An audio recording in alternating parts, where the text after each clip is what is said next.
Hey guys, welcome to Rayo Online. Today we'll be looking at a brief history of the Special Anti-Robbery Squad, popularly known as SARS. We'll be talking about their duties as well as their mode of operations and criticism they've received in the past.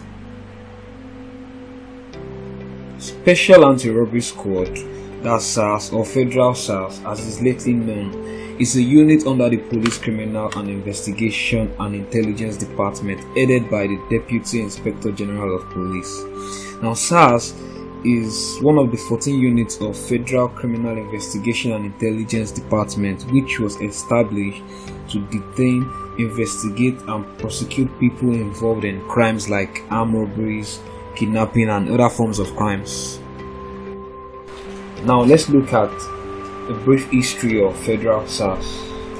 The Special Anti-Robbery Squad was established in the year 1992 by former Police Commissioner Simeon Danladi Midenda.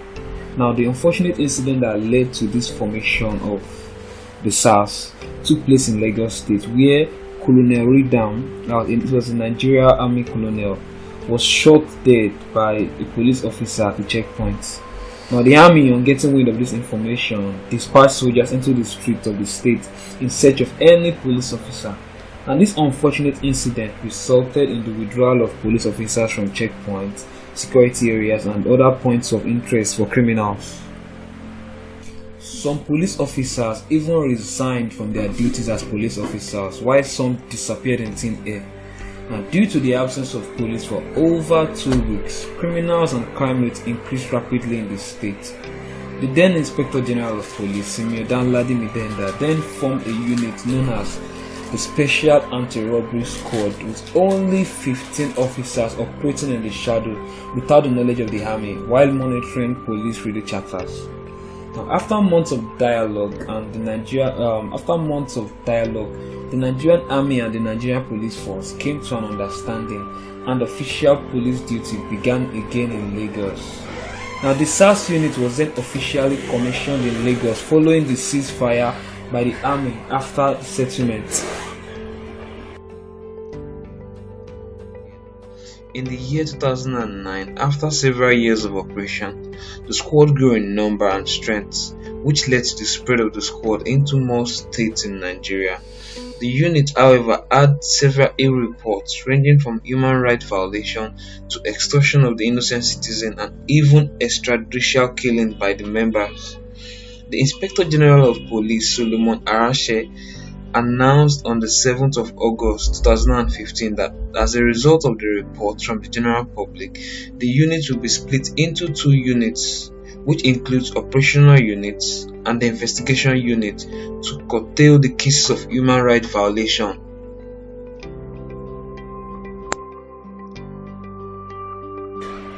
One Segun Awusonya in December 2016 started an online advocacy campaign to end SARS brutality in the country. The general public responded well to the hashtag ENDSARS with people all over Nigeria posting their SARS experience. The campaign got international attention from the media. The Vice President of Nigeria, Professor Yemi Osinbajo, who was acting as the President of Nigeria in the absence of President Buhari, made an attempt on the 14th of August to reform SARS. Now, the acting president ordered the overhaul of the controversial police unit with immediate effect following reports of human rights violation. The acting president ordered the Inspector General of Police, Ibrahim Bolton Idris, to reform SARS as well as carry out an independent investigation after persistent complaints and reports that concerns human rights violation. Now, after this order, the Inspector General of Police announced that the unit will now be renamed Federal SARS. Now, a new head will be appointed and also provisions of human rights desk officers to check reports. Now, what are the duties of Federal SARS? As earlier stated, Federal SARS is a unit of the police force established to detain, investigate and prosecute people involved in criminal acts like armed robbery, kidnapping and other forms of crime. Now, the squad, being a unit in the police force, is regulated by the Nigerian Police Act 2020. Now, in section 1 subsection A, B and C of the Act states the objective of this Act is to provide for more efficient and effective police service that is based on the principle of accountability and transparency, protection of human rights and fundamental freedom, and partnership with other security agencies.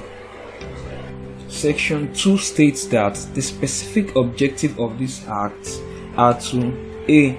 Provide for a police that is more responsive to the needs of the general public and has entrenched in its operations the values and fairness, justice and equity. B. Reposition of the police force to uphold and safeguard the fundamental rights of every person in Nigeria in its operation. C. Bring about a positive change in the public perception of the police force by ensuring that its functions are performed in a manner sensitive to the need and the well-being of the general public. D. Empower the police force to effectively prevent crimes without threatening liberty and privacy of persons in Nigeria. E. Strengthen the police force in the performance of its function, including safety, security of all persons, community, and property in Nigeria. F. Ensure that the police perform its function by creating an enabling environment to foster cooperation and partnership between it and its community. It serves to effectively prevent, reduce, and eradicate crimes. G. Develop professionalism in the police force by providing relevant training in all police formations in Nigeria for enhanced performance. And H. Respect for rights of victims of crime and understanding their needs. Now, Part 7 of this Act also provides for the powers of the police force. From the above, it is clear that the purpose of the Federal SARS is basically to protect the lives, properties, and to clean the countries of criminals. Now let's talk about their mode of operation. Now, during its formation, the Federal SARS Squad was known to operate secretly. Now, SARS operatives were not allowed to operate in police uniforms or carry guns publicly. They were given unmarked vehicles with sometimes no plate number or private plate numbers during duties. Now, let's look at some of the criticism SARS officers have received in the past. Now, the public had raised a lot of concerns about Federal SARS and their general mode of carrying out their duties, which range from harassment of innocent citizens, extortion, intimidation of the public, and extrajudicial killings by men of this Federal SARS. In May 2010, Amnesty International disclosed that they will be suing the Nigerian police over human rights abuse, stating that the Special Anti-Robbery Squad in Port Harcourt arrested 3 bike riders and detained them for over 1 week while they were being beaten every night with the butt of a gun and iron belt. On May 2010, a Federal High Court in Enugu ordered the Inspector General of Police, Ogbonna Okechukwu Onovo, to produce a Special Anti-Robbery Squad officer who had gunned down a 15-year-old boy in high school.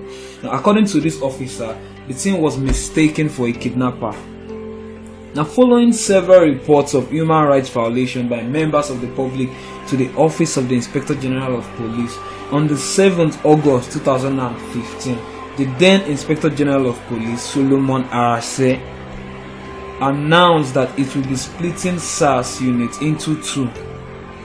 In September 2016, Pulse Energy compiled a report of Nigerian police brutality with the heading "Meet SARS, the police unit with the license to kill." Now, the report highlighted the brutality and the ignorance of the rules of engagement with the Special Anti-Robbery Squad.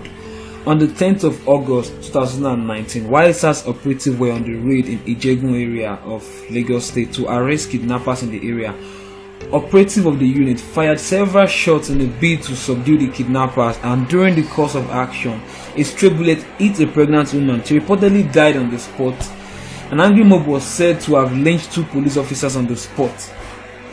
On the 21st August 2019, 4 Federal SARS operatives were arrested and charged with murder after being caught on film manhandling and then shooting to death 2 suspected phone thieves in broad daylight. The 2 suspected phone thieves were shot dead after they had been arrested. So now let's look at this ENDSARS protest from a lawyer's perspective. In an article written by barrister Kola Dopamu, he stated that looking critically at the purpose of the federal SARS, it is paramount to consider firstly if the reason of the establishment of the squad is a worthy cause. In my humble view, it is, and I would say a country like Nigeria needs the federal SARS to curb crimes such as robbery and kidnapping. It is common saying that in everything there is always a Judas. Well, in this particular case, there could be more than a Judas. It, however, behoves on the superior officers of the police force to be responsible for the acts of their officers. By this, the superior officers will be more concerned by the actions of their officers. Also, section 96 to 104 of the Police Act in 2020 states the offences which an officer should be tried for. And also, section 131 make provisions for the police public complaints and discipline. Now, the police force should do more to bring offending officers to book. Dismissal is never enough. An offending officer should and must be prosecuted for the peace of the sanity of the country. So let us know what your opinions are. What do you think about a lawyer's perspective to the ENDSARS protest? Do you think SARS should be totally scrapped? Do you think they should be reformed? Let us know what you think in the comment section. Goodbye.